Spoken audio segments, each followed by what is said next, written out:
बिस्मिल्लाह वस्सलातु वस्सलामु अला रसूलिल्लाह व बाद अन अबी हुरैरह क़ाल क़ाल रसूलुल्लाह सल्लल्लाहु अलैहि वसल्लम इत्तक़िल महारिम तकुन अअबदन नासि व अरदा बिमा क़समल्लाहु लका तकुन अग़नन नास व अहसिन इला जारिका तकुन मुमिनन व अहिब्बा लिन्नासि मा तुहिब्बु लिनफ्सिक तकुन मुस्लिमान व ला तुक्सिरिद दिहक फ़इन्न कसरतद दिहकी तुमीतुल क़ल्ब।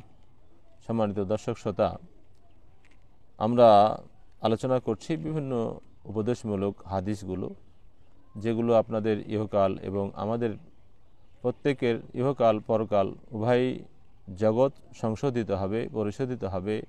আমরা ইহকালে শান্তি এবং পরকালে মুক্তি পেয়ে আল্লাহ রাব্বুল আলামিনের জান্নাতের বাসিন্দা হয়ে যেতে পারবো।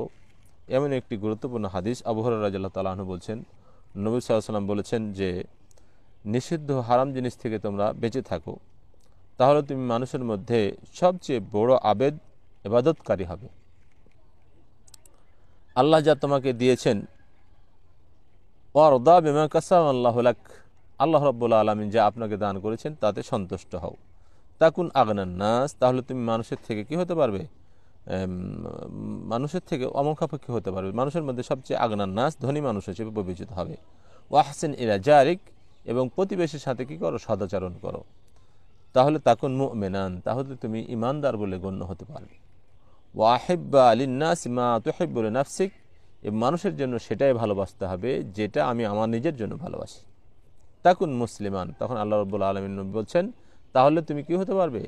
মুসলিম হতে পারবে। ওয়ালা তাকসিরিদ দাহিক, তোমরা বেশি বেশি হাসো না। ফাইন্না কাসরাতিদ দাহিকি তুমিতুল কলব, কেননা বেশি হাসলে অন্তর কি হয়ে যায়? মরে যায়। হক কথা আপনার কি হয় না? অন্তরে আসর করে না। হক কথা আপনার মনের মধ্যে কি হয় না? কোনো আসর ফেলতে পারে না। এই জন্য আপনাকে এই উল্লেখিত হাদিসের প্রতি আমল করে আমরা প্রত্যেকেই যেন আল্লাহ রাব্বুল আলামিন যত প্রকার হারাম কাজ থেকে আমাদেরকে নিষেধ করেছেন, ইত্তাকিল মাহারিম, আল্লাহ রাসূল বলছেন তোমরা যত প্রকার হারাম কাজ রয়েছে সকল হারাম কাজ থেকে বেঁচে থাকবে, তাহলে তুমি কি করতে পারবে? আল্লাহর বড় ইবাদত গুজার বান্দা হিসেবে আল্লাহর কাছে পরিচিতি লাভ করবে।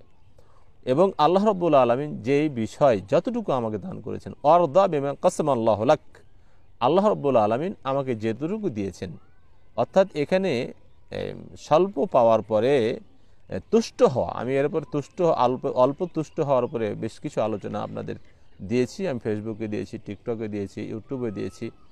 সেখানে গিয়ে আপনারা দেখে আসতে পারবেন যে অল্প তুষ্ট হওয়ার কত মাহাত্ম্য রয়েছে, কত গুরুত্ব রয়েছে, কত মাধুর্যতা রয়েছে। এখানেও আল্লাহ রাব্বুল আলামিনের নবী বলছেন